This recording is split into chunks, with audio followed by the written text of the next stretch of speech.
Global United panchayat के shadow cabinet में आप सभी का स्वागत। जैसा कि आप सबको पता है कि हम छाया के रूप में चलते हैं। हमारे प्रधानमंत्री जी जापान पहुंचे तो हमारी छाया भी उनके साथ अटैच रही। भारत के प्रधानमंत्री का वहाँ हमने उद्बोधन सुना। उद्बोधन के अंदर मुख्य बातें उभर करके आई कि एक तो मैं आपको ये क्लियर कर दूं कि भारत के अंदर जापान के साथ मिल करके जो बुलेट ट्रेन के नाम से जो कहानी गढ़ी गई थी, एक्चुअली बुलेट ट्रेन नहीं है वो। संसद में भी इनका जवाब था मंत्री का, रेल मंत्री का, कि बुलेट ट्रेन नहीं है, ये हाई स्पीड ट्रेन है। आज हमारे प्रधानमंत्री जी ने भी हाई स्पीड ट्रेन का नाम लिया, इसलिए ये एक तो खुशी हुई कि मोदी जी ने जो उस विश्व मंच पर कम से कम बुलेट ट्रेन की बात नहीं कही। क्यों? बुलेट ट्रेन अलग होती है, उसकी स्पीड भी अलग होती है, उसकी डिज़ाइन भी अलग होती है। हम हाई स्पीड ट्रेन बना रहे हैं तो उसका कोलिब्रेशन तो चल ही रहा है। प्रधानमंत्री जी ने जो बात कही वो विशेष रूप से मैं आपको दो भागों में बांटूंगा। भारत की परिस्थिति और जापान की परिस्थिति के रूप में हम उसको देखेंगे।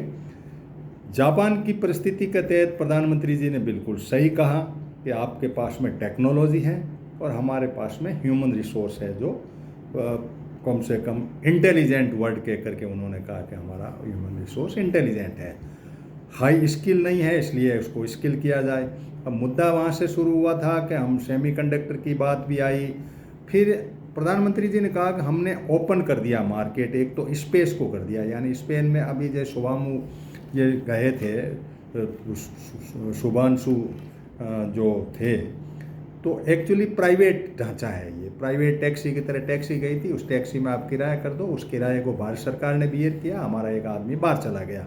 तो जो भी जाना चाहे वो किराए से जा करके स्पेस में जा सकता है। आपके जेब में पैसे चाहिए, पैसे नहीं है तो इंडिया गवर्नमेंट देती है, तो उसका उतना मकसद होता है। तो एक तो हमने स्पेस को ओपन कर दिया।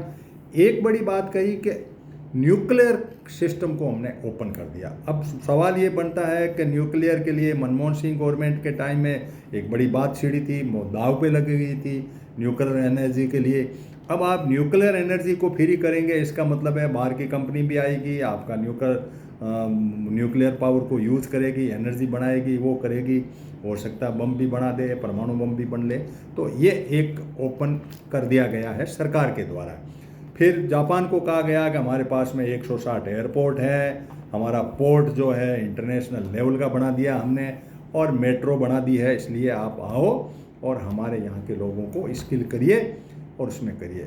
अब भारत के एरा में हम देखते हैं, भारत एक विभिन्न बायोडाइवर्सिटी का देश है जहाँ जनसंख्या मुख्य मुद्दा है, जापान उसमें मुद्दा नहीं है।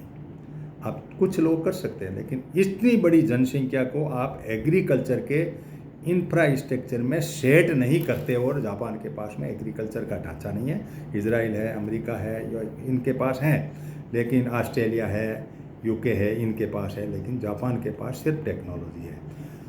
चलो ठीक है, टेक्नोलॉजी में कुछ जो इंजीनियरिंग कॉलेज के आईआईटी के बच्चे हैं वो कुछ काम कर पाएंगे, वो बात एक ठीक है। एक साझा मंच बनाया गया जो आपस में क्रेडिट के तहत आप हमें उधार देंगे, हम आपको उधार देंगे, इस तरीके का एक मंच भी बना। तो वो टेक्नोलॉजी की बात है, उसके अंदर हमारे कुछ समझौते होंगे। और इस टैरिफ के बारे में तो कुछ बातें हमारे पास देने लेने को कुछ है नहीं। ह्यूमन रिसोर्स है, बच्चे हैं, इनको वो कितने खपाते हैं, कितने ले पाते हैं, ये जापान की मर्जी है। कितने लोग वहाँ एब्जॉर्व कर पाते हैं। कहा कि जापानी लैंग्वेज सीखो, टेक्नोलॉजी उनके साथ में स्किल हो जाओ और फिर वहाँ एडजस्ट हो जाओ। तो इसलिए युवाओं को मेरा निर्देश कि आप जापानी लैंग्वेज सीखिए और स्किल इंडिया के जो प्रोग्राम हैं उनके अंदर आप आईआईटी हैं या बीटेक हैं, जिसमें भी हैं उसमें आप करिए। ये हुआ।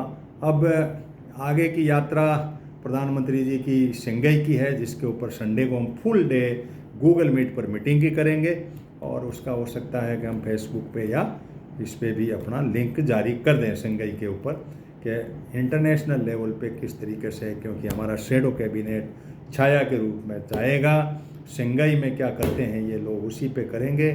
आपको यह है कि एग्रीकल्चर बेस्ड कंट्री के अंदर टेक्नोलॉजी, एग्रो बेस्ड टेक्नोलॉजी हो, वो ज़्यादा महत्वपूर्ण है। ये मेरा सोच है।